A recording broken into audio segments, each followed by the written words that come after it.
And we have number 3, Golden Empire, piloted by Kelvin Diabobo, carrying 54. Owner is Mr. Jun Almeda. Ino Riot, conditions number 3, Golden Empire. Oh, way to go. While in front is second by Golden Empire. Yes, yes, yes. Running by the wheels, Marty Ryan. Showing speed now around the outside is entry number 8. And that's Cinderella Kid. Passing the winning post, Golden Empire takes up the running by half a length. It's Golden Empire followed by Yes, Yes, Yes, running on the outside, third Cinderella Kid, then followed by Smarty Ryan, alaying up now to entry number 2, the Sky Serpent, into the back they travel, Golden Empire with 3 lengths leader, Yes, Yes, Yes, he's running in second, Cinderella Kid from the outside, third, 5 lengths away, Smarty Ryan, then moving up now is Patron, then next on line, Sky Serpent. Who else is running by the wheel, then followed by entry number 9, Pleasantly Perfect, Still Creation, moving up on the outside, Stolen Time, while Isa Pa is running in the tail of the field inside the last 400. It's now Yes, Yes, Yes, for the outside, and Golden Empire firing out for the lead. Patron coming closer in third, and running by the wheel, Cinderella Kid. As they swing for home, it is still Golden Empire. Yes, yes, yes, on the outside, Golden Empire kicks clear the bow some pipe, followed now by Patron, and entry number 4. Yes, yes, yes, and finally that's Golden Empire. Patron, close 11, Stolen Time. Yes, yes, yes. Isa pa.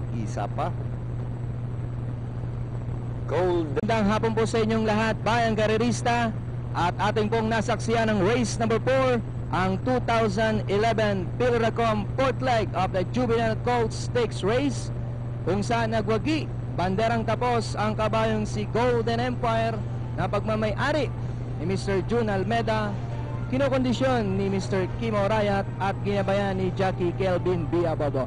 But before anything else, nais ko pong ipakilala sa inyo ang ating mga panauhin para sa hapong ito, of course, from the Philippine Racing Commission. Kasama po natin, Honorable Commissioner Jess Cantos. We also have here from the Manila Jockey Club, our racing manager, Mr. Ding Magboo. And now, onwards na po tayo for the awarding of trophies para sa race number 4. Walang iba ang tatanggap ng tropeo para sa kabayang Golden Empire in behalf of the owner. Walang iba, Mr. Migs Anton Almeda with his father, Jun Almeda, the owner of horse Golden Empire, for winning the 4th leg of the Juvenile Colt Stakes Race.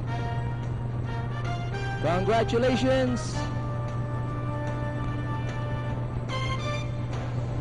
At ngayon naman, tawagin natin ang siyang naghanda sa kabayang Golden Empire, ang trainer, walang iba, Mr. Kimo Rayat.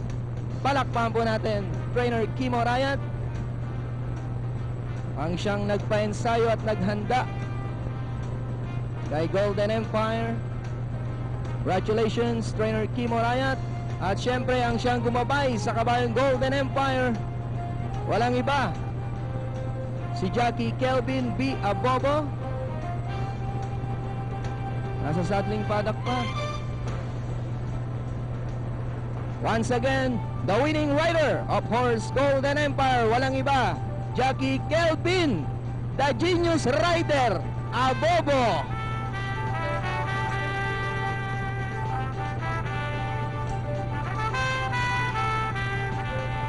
Congratulations.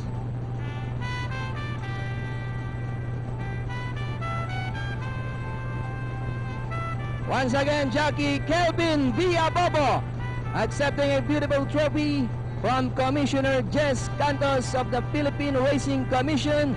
Very habit racing fans, once again, congratulations sa winning connections ng kabayang Golden Empire, owner Mix Anton Almeda and Mr. Jun Almeda, trainer Kimo Rayat, and the rider Kelvin B. Abobo. Race number 5 up next. Second winner take all. Tayo na po tayo.